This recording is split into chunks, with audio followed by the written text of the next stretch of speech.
여러분, 믿음이 작동하지 않으면 어떻게 될까요? 불안해지고 마음이 두려워집니다. 믿음이 작동하지 않으면, 신뢰가 무너지면 마음에서부터 가정과 직장과 일터와 이 세상은 전쟁터로 바뀔 수밖에 없습니다. 믿음이 작동하지 않으면 세상은 전쟁터와 다를 바가 없죠. 왜 세상이 전쟁터로 바뀔까요? 왜 내 마음이, 우리의 가정이, 직장과 일터와 섬기는 교회가 전쟁터로 바뀔까요? 그것은 두려움 때문입니다. 두려움 때문에. 믿음이 작동해야 되는데, 그래야 신뢰를 얻고 상호 신뢰 가운데 이게 이제 평화롭게, 조화롭게, 은혜롭게 살아가죠. 근데 신뢰가 깨져요. 믿음이 작동하지 않아요. 그럼 신뢰가 깨지고 서로가 믿을 수 없어요. 그럼 어떻게 돼요? 두려움인 거죠. 상대에 대한 두려움이 생기는 거죠. 여러분, 그게 잘 보여준 게 오징어 게임입니다. 그죠? 취침 시간 전에 갑자기 불이 꺼지죠. 서로에 대한 신뢰가 없으니까 또 상대를 이겨야 되니 상대가 언제든지 공격해 올 수 있다는 거죠. 방어벽을 치고 공격을 막고 또 이겨야 되니, 살아남아야 되니, 그러한 두려움 속에 살 수밖에 없는 거죠. 여러분, 그거거든요. 믿음이 작동하지 않으면 신뢰가 깨어지고, 신뢰가 깨어지면 서로가 내 마음속에 불안과 두려움이 찾아올 수밖에 없다라는 것입니다. 그러면 아무것도 못해요. 사업도 못하죠. 가정도 화목할 수가 없고, 다니는 직장에서도 평화롭게 직장생활 할 수가 없는 것입니다. 여러분, 어린 시절 집 밖에 화장실이 있었어요. 멀리 있었죠. 공동 화장실이나 공중 화장실을 써야 했는데 어두컴컴한 밤 혼자 그 길을 가려면 두렵습니다. 무서워요. 여러분, 그런 기억이 있으신지 모르겠습니다. 저는 어린 시절 그런 기억이 참 많은데요. 저 멀리 있는 화장실을 혼자 가려니 참 그냥 무섭더라고요. 네. 여러분, 깊은 산길을, 외진 길을, 깊은 산속을, 숲속을 혼자 걷는다? 마음이 평안한가요? 두렵죠. 무섭죠. 특히 왜 두려울까요? 귀신이라도 나올까 봐. 그죠? 여우나 이게 멧돼지라도 만날까 봐. 여러분, 혼자 걷는 밤길은 참 무서워요. 두렵습니다. 특히 여자라면 더 두려움을 더 많이 느낍니다. 왜요? 봉변이라도 당할까 봐. 여러분, 사람의 마음에 왜 두려움이 생겨요? 혼자라는 생각이죠. 혼자라는 생각을 할 때 두려움이 찾아와요. 무슨 일을 당할지 모른다는 생각이 나를 두렵게 해요.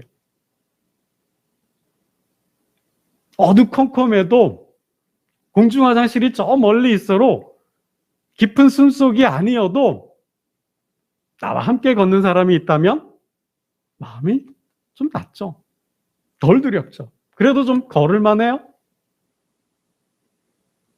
내가 귀신을 제압할 수 있는 어떤 능력, 사자나 곰이나 멧돼지가 나와도 내가 때려잡을 수 있는 그러한 힘이 있다면, 능력이 있다면 두려울까요? 조금 더 두렵지 않죠. 내가 두려울 때는 혼자라는 생각, 나밖에 없다는 생각, 그리고 무슨 일을 당할지도 모른다는 생각이 나를 두렵게 한다는 거죠. 특히 귀신이라도 나타난다면 어떡하지? 그런 생각을 참 많이 하죠. 여러분, 이러한 생각은 성경에도 있어요. 성경에도 나와요. 제자들도 그런 생각을 했습니다.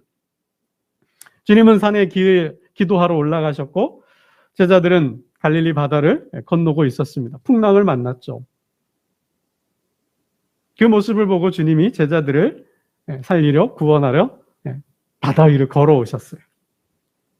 그때 제자들은 수면 위를 걸어오는 주님을 보고 두려워했어요. 왜 두려워했어요? 귀신이 아닐까. 제자들은 유령이라고 생각했죠. 그래서 베드로가 이야기하죠. 귀신이냐? 귀신이라면, 주님이라면, 그죠? 나를 물 위로 걸어오게 하소서. 여러분, 주님은 그 말을 듣고 베드로에게 물 위를 걸어오라 말씀하십니다. 주님이시거든 나를 명하사 물 위로 오라 하소서. 유령인지 귀신인지 확인하기 위한 것이었죠. 주님이 그 말씀을 듣고 오라 하십니다. 베드로는 물 위를 걷습니다. 주님을 보고 주님을 향하여 걸어가요. 잘 가요. 근데 베드로가 갑자기 물에 빠져 죽게 생겼어요. 주님 살려주옵소서. 주님 저를 구원하여 주옵소서. 아니 잘 걷다가 왜 갑자기 물에 빠져? 죽을 뻔했을까요? 성경은 이렇게 기록하고 있죠. 바람을 보고 두려워했다라는 거예요. 바람을 보고 두려워했다. 주님을 보고 눈을 시선을 주님께 고정하고 주님을 바라보고 똑바로 걸어갈 때는 수면 위를 걸었어요. 아무 두려움 없이. 그 풍랑 중에도. 바람은 아무 상관이 없었어요. 아무런 영향이 없었어요. 그런데 눈을 돌려서 바람을 보는 순간 베드로는 두려워졌고 두려운 마음이 들자 그런 물속에 빠져 버렸다라는 것입니다. 그리고 애원하죠. 소리치죠. 살려달라고, 구원해달라고. 그때 주님은 베드로에게 이렇게 말씀하셨습니다. 믿음이 작은 자여 왜 의심하였느냐. 믿음이 작은 자여 왜 의심하였느냐. 여러분 언제 우리가 두려움을 느껴요? 믿음이 작을 때. 믿지 못할 때. 믿지 못한다라는 것은 반대로 의심이 생겼다라는 거고, 의심이 생겼다는 것은 결국은 눈을 돌렸다라는 거예요. 주님을 바라보지 않고 눈을 돌렸다라는 거예요. 그리고 뭐가 보여요? 주님이 아니고 바람이 보는 거죠. 주님을 보아야 하는데 주님이 아니라 바람을 보니 두려운 거예요. 바람 때문에 죽게 생겼다는 거죠. 그래 빠져 들어가는 겁니다. 여러분 하나님을 바라보지 않으면 결국 하나님을 믿지 못하고 하나님을 의심하고 그러면 어떻게 해요? 나 혼자 남는 거죠. 나 혼자 남는 거예요. 하나님을 바라보지 않고 하나님을 믿지 않을 때 결국 나는 혼자 남게 되고 나는 의심하게 되고 그러면 나의 삶은 힘들어지는 거죠. 두려움으로, 불안으로 가득 차서 삶이 어려워지는 거예요. 오늘 본문이 그것을 잘 말해주고 있습니다. 사울, 그 마음에 찾아온 두려움 때문에 악수를 드는 그런 사울의 모습을 보여주고 있습니다. 여러분 우리 4절 5절을 함께 볼까요? 우리 4절 5절 본문 4절 5절을 함께 보겠습니다. 시작. 블레셋 사람들이 모여 수넴에 이르러 진침에 사울이 온 이스라엘을 모아 길보아에 진쳤더니 사울이 블레셋 사람들의 군대를 보고 두려워서 그의 마음이 크게 떨린지라. 블레셋 사람의 군대를 보고 두려워서 마음이 떨렸다. 하나님께서 왜 사울을 버리셨을까요? 사울을 버리신 이유가 뭘까요? 이미 그가 왕이 되었을 때 통치 초기에 하나님은 사울을 버렸어요. 그렇죠? 그는 하나님보다도 블레셋을 더 두려워했기 때문에 사울은 하나님보다도 백성을, 사람들을 더 두려워했기 때문입니다. 통치 초기에 블레셋이 공격해왔어요. 병거가 3만이고 마병이 6천이고 백성은 군대는 해변에 모래같이 많았다고 성경은 표현하고 있습니다. 그 블레셋 군대를 보고 이스라엘의 군대는 이스라엘 진영은 흩어졌어요. 탈영병이 생기고 도망하는 병사가 생기고 숨고 떠나는 진영을 이탈하는 병사들이 생겼습니다. 그때 사울을 기다리지 못하고 사무엘을 기다리지 못하고 뭐예요? 제사를 지내죠.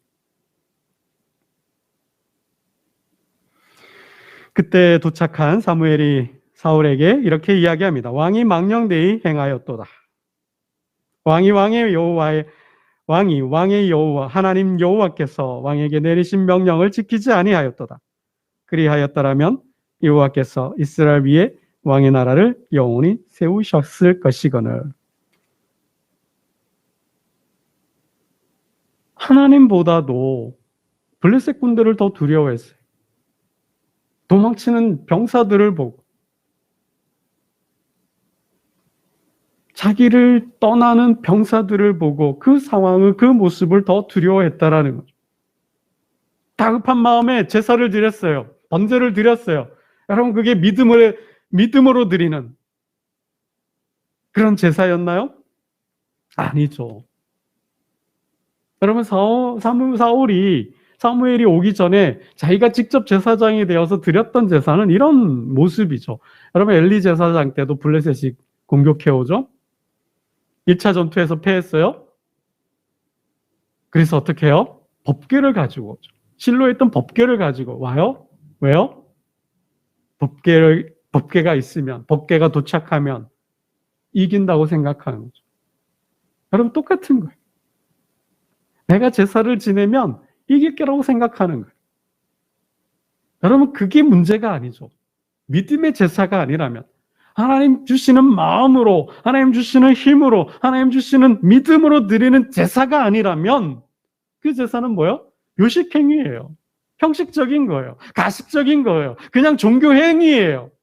이렇게 하면 도와주겠지. 이렇게 하면 하나님 역사하겠지. 이렇게 하면 승리하게 해주겠지. 라는 마음이라는 거죠. 여러분, 법궤는 분명 하나님의 임재의 상징이고 함께함이죠. 하나님의 말씀이죠. 하나님의 역사죠. 그러나 그들은 뭐예요? 하나님보다도 법궤를 더 의지하는 거예요. 법궤가 오면, 법궤만 있으면 이기고 승리한다라는 거죠. 여러분, 그건 뭐예요? 종교행위라는 거예요. 제사행위라는 거죠.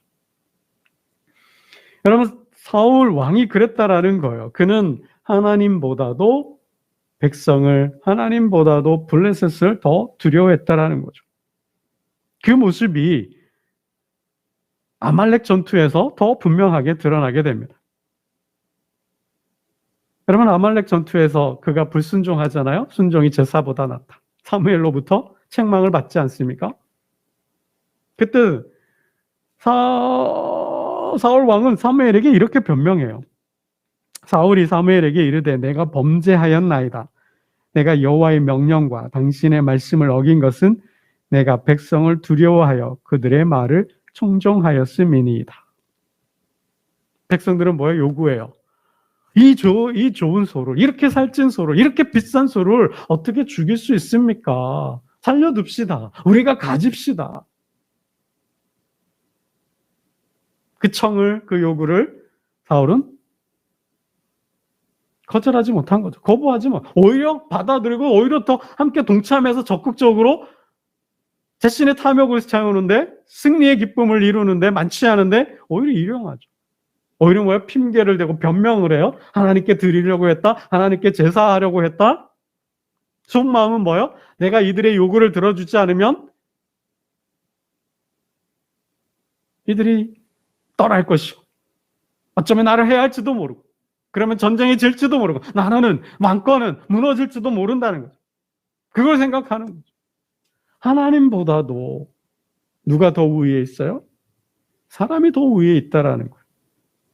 그러니 두렵죠. 여러분,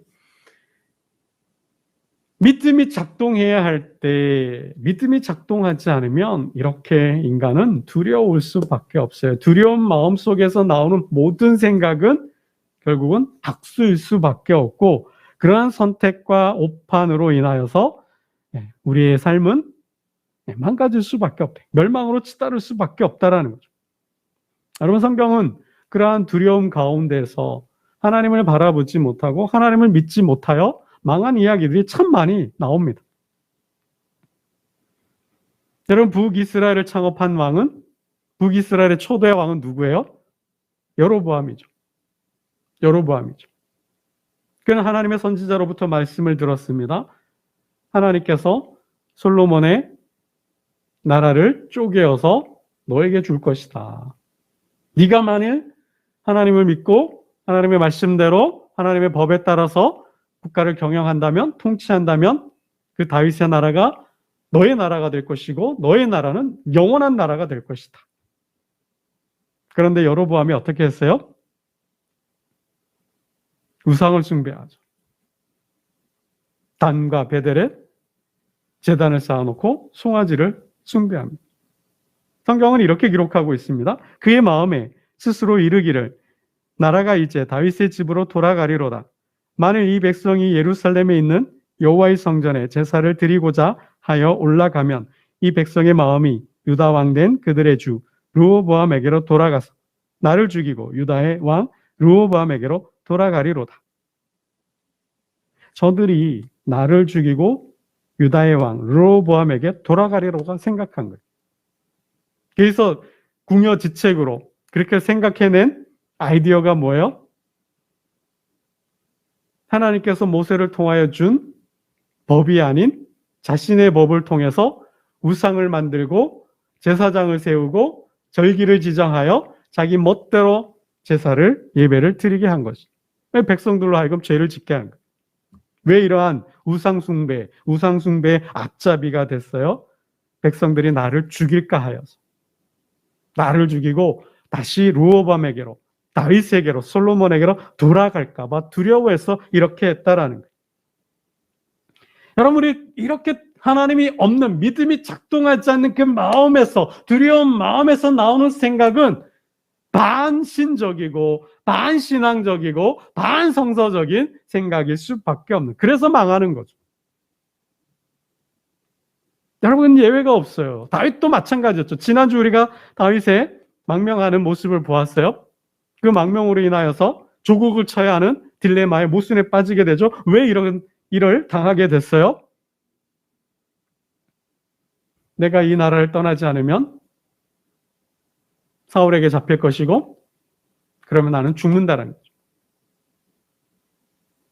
이 생각과 이 계획에는 하나님이 없었어요. 믿음이 작동하지 않았어요. 지금까지 그동안 함께했던 하나님은 없어졌잖아요. 사라져버렸잖아요. 하나님이 없는 생각이 뭐예요? 잡힌다? 그럼 나는 죽는다? 그러면 결론은 떠나야지. 사울이 없는 곳으로 가야지. 이런 생각을 하게 됐다라는 거죠. 하나님을 믿지 못하고 그동안 함께하고 도와주고 생명을 살려주었던, 구원해 주었던 그 하나님, 뿌리 되시고 산성이 되시고 요새가 되시고 반성이 되었던, 정말 그 안식처가 되어줬던 하나님이 사라지는 순간 그는 두려워하고 그리고 떠나게 된다라는 거죠. 여러분 두려움이 찾아올 때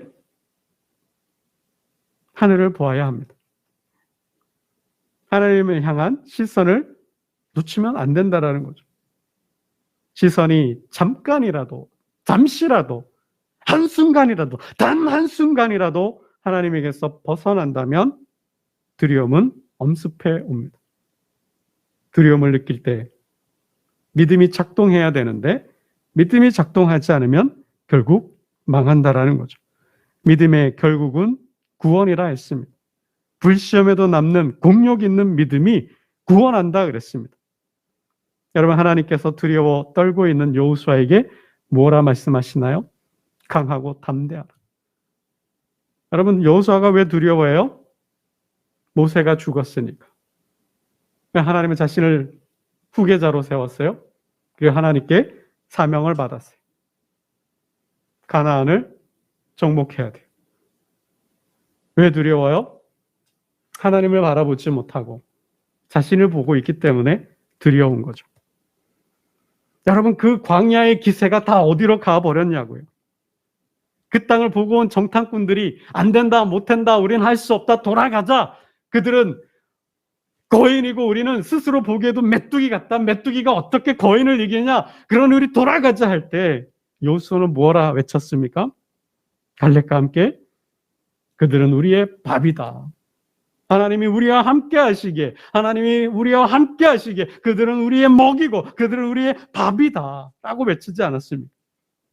근데 모세가 없어요. 두려운 거죠. 자신을 보니. 여러분 그게 하나님을 보아야 할 때 하나님께 고정된 시선이 좌우로 조금이라도 치우치게 되면 두려움이 엄습해 올 수밖에 없다라는 겁니다. 여러분, 성경은 한결같이 무엇을 강조할까요? 믿음을 강조합니다. 두려움이 엄습해 올 때, 여러분, 다니엘의 신앙이죠. 다니엘과 그의 친구들의 신앙이죠. 그리 아니하실지라도 하나님이 우리를 돌보시고 지키시고 함께 하시는데 설령 그리 하지 아니하실지라도 여러분, 그러함에도 불구하고의 신앙이죠. 그러함에도 불구하고 나는 하나님을 떠나지도 않고 하나님을 버리지도 않고 끝까지 하나님과 함께 하겠다라는 거죠. 그러한 믿음. 여러분, 죽으면 죽으리다. 에스더의 왕후의 말이 아닙니까? 죽을지 살지 모르지만 내가 기도하고 하나님 앞에 나아간다라는 거죠. 죽으면 죽을지라도 주여 말씀만 하옵소서. 로마 백부장의 고백입니다. 주여 말씀만 하옵소서. 내가 그의 옷자락에 손만 대어도 내 병이 낫겠다라는 믿음이죠. 내가 나에게 축복하지 아니하면 당신은 절대로 보낼 수 없습니다. 여러분, 이러한 믿음의 각오죠. 하나님은 상천하지의 하나님이시고 어머니의 하나님이 나의 하나님이고 어머니가 죽는 곳에 나도 죽겠나라는 그런 룻의 고백, 라합의 고백이, 이러한 믿음의 고백이 작동할 때 두려움을 이기고 그 상황은, 그 역사는 하나님의 역사, 하나님의 시간이 되는 줄로 믿습니다. 하나님은 이사야를 통하여 저와 여러분에게 말씀하십니다. 놀라지 말라, 두려워하지 말라. 내가 너와 함께함이라. 내가 너를 굳세게 하리라. 내가 너를 도와주리라. 내 의로운 오른손으로 너를 붙들리라. 나는 내 하나님이 됨이라. 기도드리겠습니다. 하나님 아버지, 믿음이 작동해야 할 때 작동하지 않으니 두려워집니다. 그 두려움은 하나님을 바라보지 못하고 자신을 바라보게 하고 사람을 바라보게 합니다. 주님을 바라보지 못하고 바람을 보았을 때 베드로는 물에 빠져 갔습니다. 아버지 하나님, 그것이 우리의 모습입니다. 할 수 있거든이 무슨 말이냐, 믿는 자에게는 능치 못함이 없다 하셨습니다. 아버지 하나님, 믿음이 믿음으로 인도한다 하셨고 그 믿음이 구원의 역사를 만든다 하였습니다. 오늘 하나님을 예배하는 하나님의 백성들, 형편과 처지가 어찌하든지 간에 하나님 주신 믿음이 작동하게 하시고 그 믿음이 불시험을 이기고 사자구를 이기고 풀무불을 이기고 그 풍랑을 이기고 하나님의 역사를 만드는 은혜가 있게 하여 주옵소서.